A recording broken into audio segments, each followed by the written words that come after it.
Hello दोस्तों। Axis bank acquire कर रहा है सिटी बैंक को। तो इसके क्या मायने हैं, एक्सिस बैंक को क्या मिल रहा है, सिटी बैंक को यहां क्या मिल रहा है, डिटेल में हम एनालिसिस करेंगे।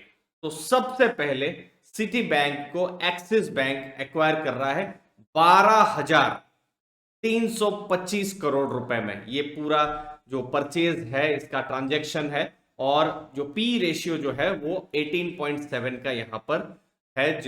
फाइनेंशियल ईयर जो कैलेंडर ईयर 2020 के हिसाब से अगर आप देखेंगे।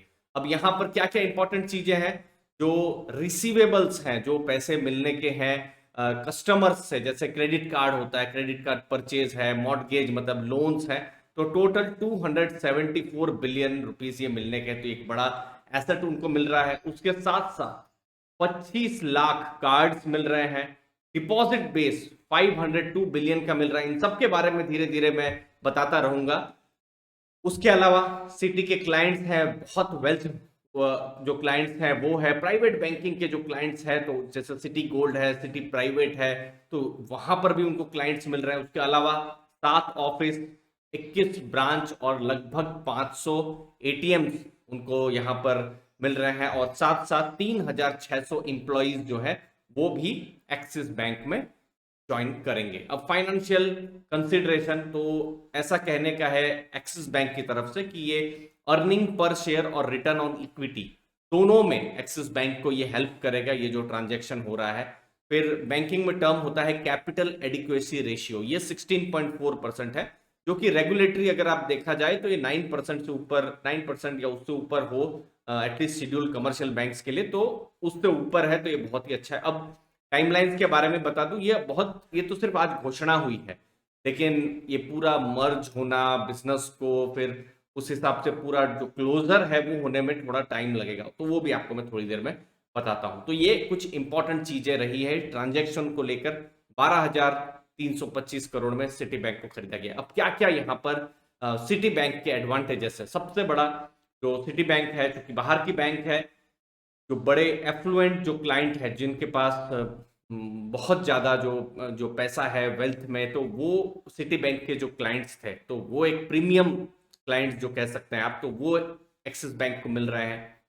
साथ साथ टॉप 3 क्रेडिट कार्ड प्लेयर में भी अब एक्सिस बैंक शामिल हो जाएगा। दोनों के जब जो क्रेडिट कार्ड के जो कस्टमर से अगर ऐड किया जाए, उसके साथ साथ CASA, current account, saving account, वो वाला भी सपोर्ट मिलेगा। उसके अलावा वेल्थ मैनेजमेंट में जैसे बरगंडी का प्लेटफॉर्म है एक्सिस बैंक का, और सिमिलरली सिटी का, तो दोनों का वेल्थ मैनेजमेंट, वेल्थ जो है वहां पर नेचुरल फिट वहां पर आएगी। तो थर्ड लार्जेस्ट वेल्थ मैनेजर बनेंगे। वेल्थ मैनेजर जो जो कस्टमर्स होते हैं उनको जो अलग अलग सर्विसेज होती हैं वेल्थ वेल्थ रिलेटेड, तो वो सब यहाँ पर मिल सकती है जब दोनों के बीच में एक नेचुरल फिट आएगा। फिर लीडरशिप है और फिर बाकी भी ग्रोथ सिनर्जीज है। लेकिन मार्च 2022 ऑलमोस्ट खत्म होने आया है। ये तो सिर्फ अभी घोषणा हुई है, लेकिन ये जो ट्रांजैक्शन क्लोज होगा, मतलब रेगुलेटरी अप्रूवल चाहिए, कस्टमर का भी कंसेंट चाहिए कि हमको यहाँ पर रहना है या नहीं रहना है, और बाकी सब जो एक्शंस है, तो ये सब होने में Q4 फाइनेंशियल ईयर 23 होगा। एक्चुअली में फाइनेंशियल ईयर 23 अभी 2-3 दिन में शुरू भी हो जा रहा है। अब अप्रैल 1 से नया फाइनेंशियल ईयर शुरू हो रहा है, तो अगले साल जो है जनवरी से मार्च 2023 जो रहेगा, तो उस समय ये जो ट्रांजेक्शन है खत्म होगा। तो ये भी समय लगेगा 9 से 12 महीने का। फिर अगले 18 महीने एक और टाइम लगेगा, क्योंकि नया बिजनेस वो एक्वायर कर रहे हैं, तो उनको एब्जॉर्ब भी करना है अपने कस्टमर्स को, डेटा को, प्रोडक्ट को, सिस्टम्स को, तो ये सब चीजों में समय लगेगा। तो ओवरऑल चीजें सामान्य होने में सितंबर 2024 तक का टाइम होगा, जब तक ये पूरा ट्रांजिशन जो है वो होता रहेगा। ट्रांजिशन के समय में सिटी बैंक जो अपनी जो सर्विसेज जो है वो जो भी है वो प्रोवाइड करते रहेंगे, तो ताकि वो जो भी कस्टमर्स हैं उनको तकलीफ ना हो। तो ये एक चीज है। तो ये सिर्फ आज घोषणा हुई है, लॉन्ग टर्म में इसके फायदे या नुकसान जो भी है वो हमको पता चलेंगे। अब यहां पर number 1 foreign credit card issuer है सिटी बैंक, और नंबर 1 इन ट्रांजेक्शन है पर एक्टिव कार्ड के हिसाब से। वेल्थ मैनेजमेंट में म्यूचुअल फंड का नंबर 1 डिस्ट्रीब्यूटर है जितने भी फॉरेन बैंक्स हैं उसमें, वो है। 40,000 एफ्लुएंट क्लाइंट्स हैं। एफ्लुएंट क्लाइंट्स उनका कोई भी क्राइटेरिया रहता होगा, 1 करोड़, 2 करोड़, 5 करोड़, वो मुझे नहीं पता है। तो वो एक चीज है। फिर उसके अलावा सिटी प्राइवेट बैंकिंग, जहां पर जो अल्ट्रा HNI क्लाइंट्स हैं, 100 से ज़्यादा फैमिलीज हैं जिनको वो सर्व करते हैं, तो ये बहुत बड़ा एक बिजनेस है, वो उनको मिल रहा है। अल्ट्रा HNI क्लाइंट्स जो है जिनका भी $2.5 करोड़ से ऊपर का नेटवर्थ है, मतलब आप समझ सकते हैं लगभग 200 करोड़ के आसपास, 170 200 करोड़ के आसपास जिन क्लाइंट के पास टोटल नेटवर्थ है वो इनके क्लाइंट्स हैं। तो वो लगभग 100 से ज़्यादा फैमिली है जो सिटी प्राइवेट बैंकिंग के अंदर में आती है।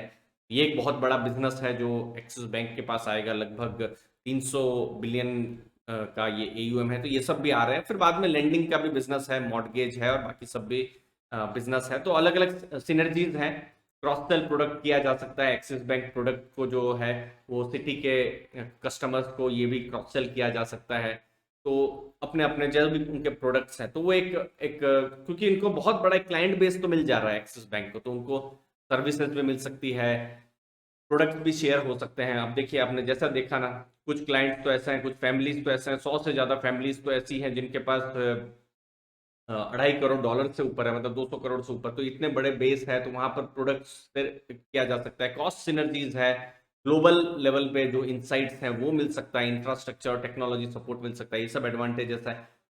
उसके अलावा टॉप 3 क्रेडिट कार्ड प्लेयर में दोनों आ जाएंगे। एक्सिस बैंक और सिटी बैंक का अगर आप देखेंगे तो कंबाइंड यहाँ पर 244 बिलियन का ये इनको एंड जो है रिसीवेबल्स है, तो टॉप 3 में आ जाएंगे।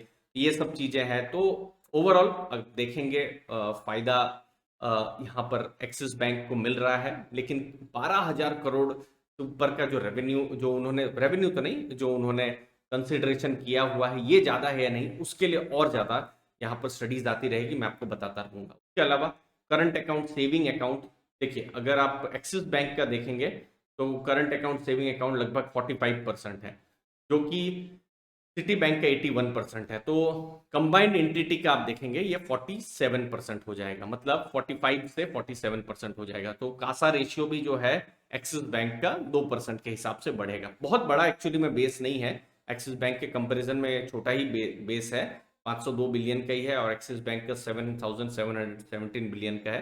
तो ये सब कुछ एडवांटेजेस एक्सिस बैंक को मिल रहे हैं। मुझे उम्मीद है आपको वैल्यू मिली होगी। डेटा आते रहेंगे, आपको हम बताते रहेंगे। धन्यवाद आपके टाइम के लिए।